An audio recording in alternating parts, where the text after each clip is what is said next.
नमस्कार दोस्तों। आज हम आप लोगों को बहुत ही सुंदर एक स्टोरी सुनाएंगे। आप लोग वीडियो को पूरा देखिएगा और अगर वीडियो अच्छी लगे तो लाइक शेयर एंड चैनल को सब्सक्राइब अवश्य करिएगा। तो चलिए शुरू करते हैं। एक शीला नाम की वृद्ध महिला थी। उनके दो बहुएं थी। बड़ी बहू का नाम माधुरी और छोटी बहू का नाम संजना था। अपनी सास के सामने दोनों बहुएं बहुत ही प्यार से रहा करती थी। छोटी बहू तो बहुत ही अच्छे से बातचीत किया करती थी।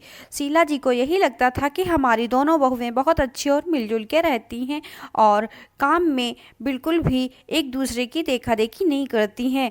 सारा काम जिस बहू को दे दिया जाता है वही वो सारा काम निपटा देती है। एक बार अचानक शीला जी को अपने गांव जाना पड़ा तो छोटी बहू शीला जी के सामने कहने लगी, माता जी आप चली जाएंगी तो मुझे बिल्कुल भी अच्छा नहीं लगेगा। शीला जी ने समझाया कि नहीं, काम बहुत ही ज़रूरी है, मैं जल्दी ही वापस आ जाऊंगी। बड़ी बहू इसे समझाओ। तो बड़ी बहू माधुरी ने कहा, हाँ संजना परेशान मत होइए, मैं तो हूँ ही, माता जी जल्दी ही आ जाएंगी। फिर शीला जी खुशी खुशी अपने गांव चली जाती हैं। गांव जाने के थोड़े दिन बाद ही जो उनकी छोटी बहू संजना थी वो सुबह जल्दी नहीं उठती है। जब सारा काम हो जाता है तो उठती है और कभी कह देती है मेरा सर दर्द हो रहा है, कभी कह देती है मैं उठ तो बहुत जल्दी गई थी लेकिन फिर थोड़ा सा सोचा सो लेती हूँ और फिर आँख इतनी देर में खुली। ऐसे ही रोज़ वो बहाने बनाने लगती है। उठते ही कहती है आज दीदी बहुत दर्द हो रहा है सर में, प्लीज़ आप हमारे लिए चाय बना देंगी। उसकी जेठानी खुशी खुशी उसके लिए चाय बना देती हैं। ऐसे ही एक दिन वो बिना बताए मार्केट चली जाती है और वापस बहुत देर में लौट के आती है। उसकी जेठानी माधुरी बहुत परेशान होती है, उसको बहुत ढूंढती हैं। जब वो आती है तो कहती तुम बिना बताए कहाँ चली गई थी।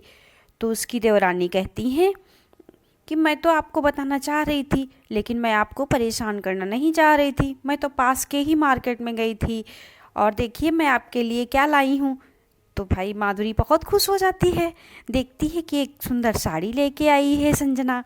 फिर संजना कहती है कि मुझे एक सहेली मिल गई थी मार्केट में तो मैं उसके साथ घूमने लगी इसीलिए देर हो गई है। तो संजना कहती है, माधुरी कहती है कोई बात नहीं है, आप जाओ जाके रसोई में खाना बना लो जाके, और सारा काम मैंने निपटा दिया है। तो संजना कहती है दीदी मैं बहुत थक गई हूँ, आप पनीर की सब्ज़ी बहुत अच्छी बनाती हैं, प्लीज़ आप हमारे लिए पनीर की सब्ज़ी बना दीजिए ना।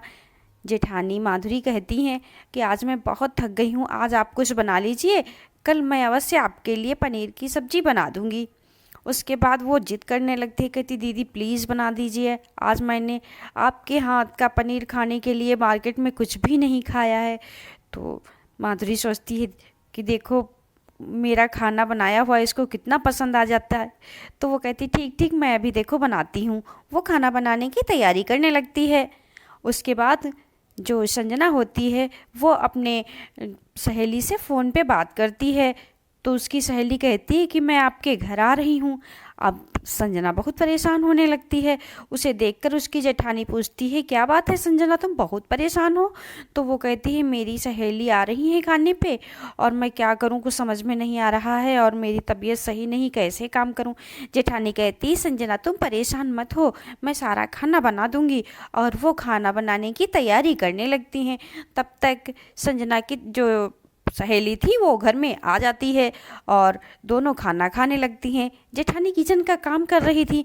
उसके बाद वो दोनों संजना और संजना की सहेली आपस में बात कर रही थी, देखो तुम्हारी फैमिली कितनी बढ़िया है, कितना अच्छा तुम्हारी जेठानी ने खाना बनाया है, मेरे यहाँ तो कोई सपोर्ट नहीं करता है, कोई हेल्प नहीं करता है, मेरे मायके से कोई भी आ जाए तो सब फूल के बैठ जाते हैं, और आपके घर में देखिए आपकी जेठानी कितनी प्यारी हैं।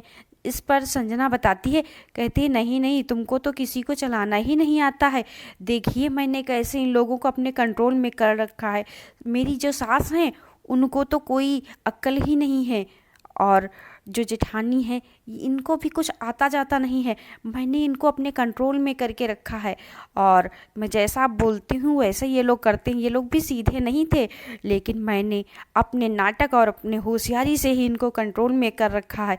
ये बातें उसकी सास और जेठानी भी सुन लेती हैं। उसके बाद सास और जेठानी दोनों संजना के सामने आ जाती हैं। सास कहती हैं कि आप हमको बिल्कुल बेवकूफ़ समझती हैं। और अपनी जेठानी माधुरी को भी आप इतना बेवकूफ़ समझ रही थी। माधुरी भी कहती है, मैं तो आपको अपनी छोटी बहन मान रही थी, लेकिन आप तो अपनी सहेली के सामने हमारी मजाक बना रही थी। और जो शीला उसकी सास थी संजना की, वो बहुत गुस्सा होती हैं और कहती हैं, माधुरी देख रही हो ये क्या कर रही थी, हम दोनों की मजाक उड़ा रही थी।